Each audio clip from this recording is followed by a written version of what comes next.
अस्सलाम वालेकुम दोस्तों, कहिड़ा हाल आहिनि? ख़ुशि आहियो? उमेद हूंदी तव्हां ख़ैरियत सां हूंदव, ठीकु सां। दोस्तों, अॼु जी जेका मुंहिंजी वीडियो आहे उहा कॉन्स्टिट्यूशन ऑफ पाकिस्तान 1973 जे आर्टिकल जी अॼु पाण शुरूआति कंदासीं। आर्टिकल 1 खां वठी आर्टिकल 10 ताईं हिन वीडियो में तव्हांखे आउं ब्रीफली एक्सप्लेन कंदुसि। सभिनि खां पहिरीं मुंहिंजी गुज़ारिश आहे त मुंहिंजे चैनल खे सब्सक्राइब करियो, लाइक करियो ऐं शेयर करियो ताकी ॿियूं इंफॉर्मेटिव वीडियोज़ जेके आहिनि तव्हां ताईं पहुची सघनि।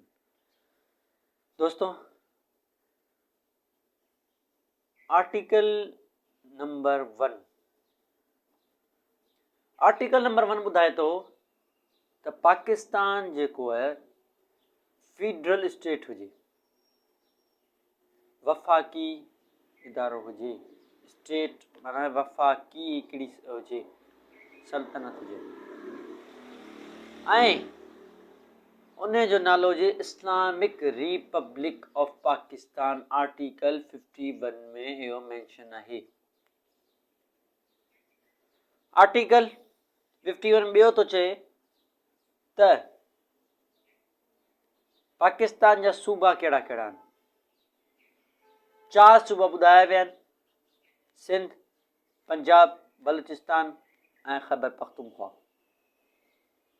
ऐं इस्लामाबाद खे as a federal capital declare कयो वियो आहे।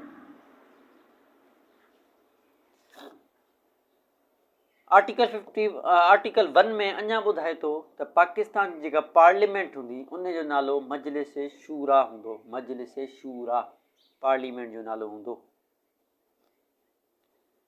Article number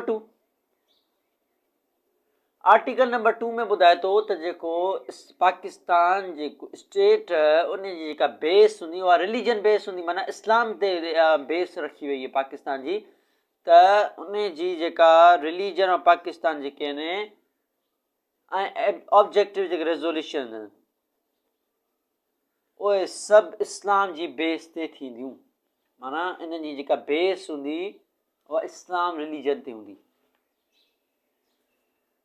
article number 3 elimination of exploitation, माना जंहिंजो जहिड़ो कमु उनखे उन ई जॻह ते रखियो वञे। इन स्टेट खे इंश्योर करिणो आहे माण्हुनि खे त जंहिंजो जेका क़ाबिलियत आहे उन क़ाबिलियत ते उनखे कमु मिलंदो ऐं उनखे वर्क मिलंदो ऐं उन जा फार्म जेके आहिनि उहे मञिया वेंदा।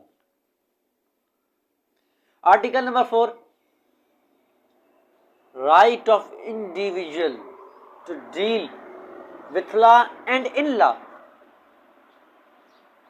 माना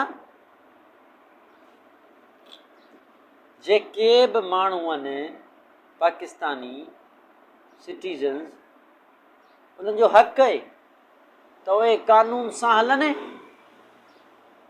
ऐं उन्हनि सां बि कानून सां हलियो वञे। माना कंहिंखे बि राइट कोन्हे त उहो ॿिए खे ठेस पहुचाए, कंहिंखे ॿिए खे तकलीफ़ ॾिए जेको कानून जे ख़िलाफ़ हुजे। अॻियां आर्टिकल 5 थो चए loyalty of state and obedience, माना तव्हांजी सच्चाई हुजे पंहिंजे मुल्क सां ऐं उनजो चयो मञिणो आहे जेको कॉन्स्टिट्यूशन में ॿुधायो वियो आहे। लॉयल्टी माना तव्हां गद्दार नथा थी सघो मुल्क जा। ऐं ओबीडियंस माना जेके कॉन्स्टिट्यूशन में जेके बि शयूं तव्हांखे हिदायतूं ॾे वेंदियूं तव्हांजे भले लाइ आहिनि ऐं तव्हांखे उनखे मञणियूं आहिनि, उनखे ओबे करिणो आहे तव्हांखे। अॻियां आर्टिकल